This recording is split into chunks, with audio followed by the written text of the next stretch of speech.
Hi guys, I hope you had a nice tasty lunch and welcome to Bible time.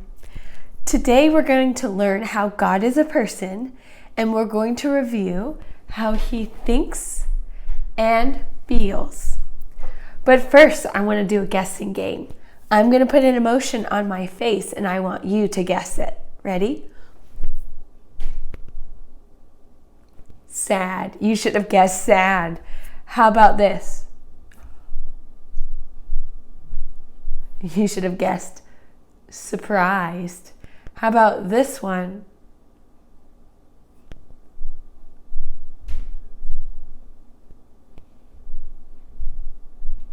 You should have guessed maybe confused. How about this one? Good. That could have been scared. That could have been excited. Either one. Very good job. Why don't you play with that game with the person sitting next to you? Choose one person to go first and show a quiet or silent emotion on your face, and the other person can use a low voice to guess. Go ahead and try it, and then switch turns.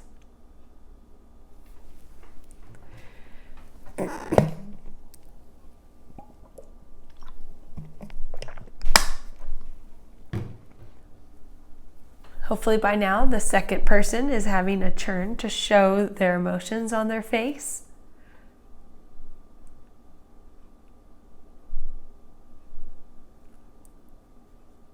All right, 3, 2, 1, eyes on me.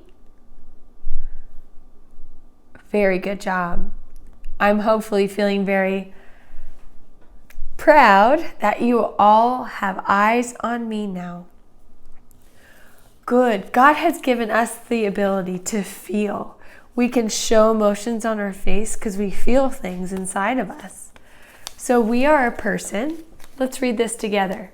I am a person. I think. God has given us a mind to think. I feel.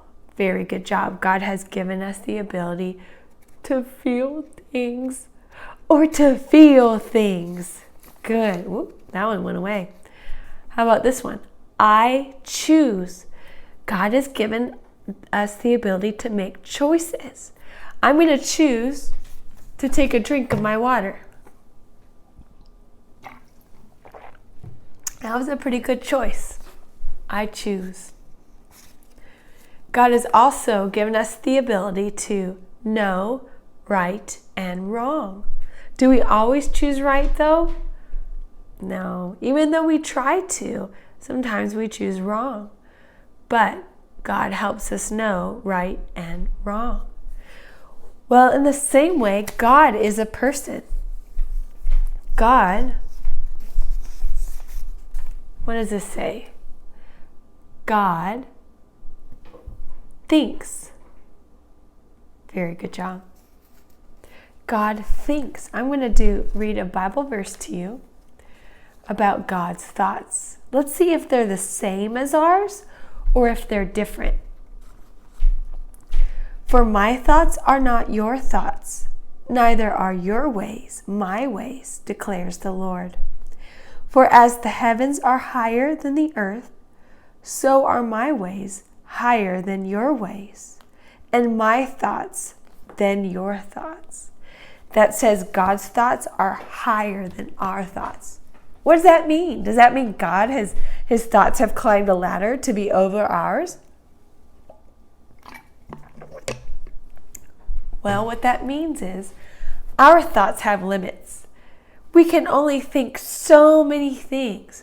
Our imagination can only go so many places. And then it kind of hits a wall. We can only imagine or think of so much. But God's thoughts are limitless.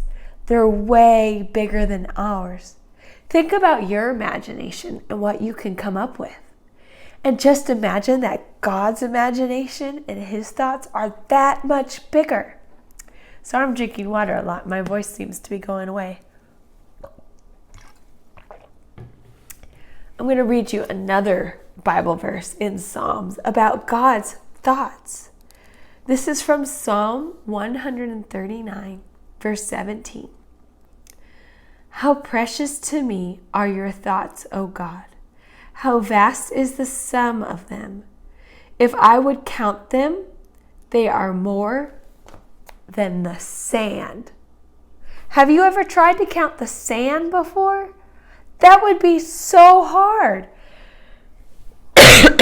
I've got a jar full of sand right here. And this is just a little bit of sand. Imagine sand at the beach. That'd be a lot of bit of sand. I want you guys to try and count. I'll hold it up real close. And try and count all those grains of sand. Ready, go.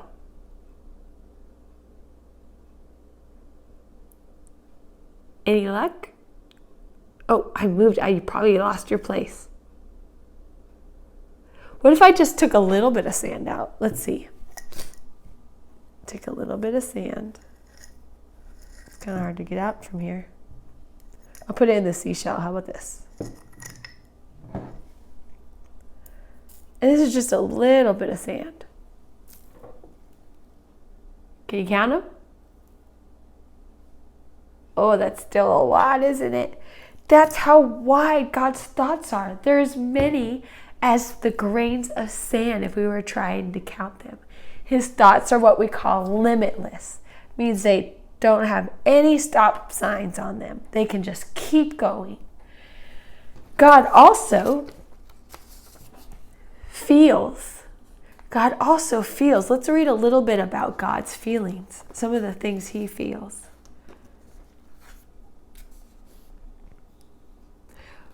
Let's read 1 John chapter 3, verse 1.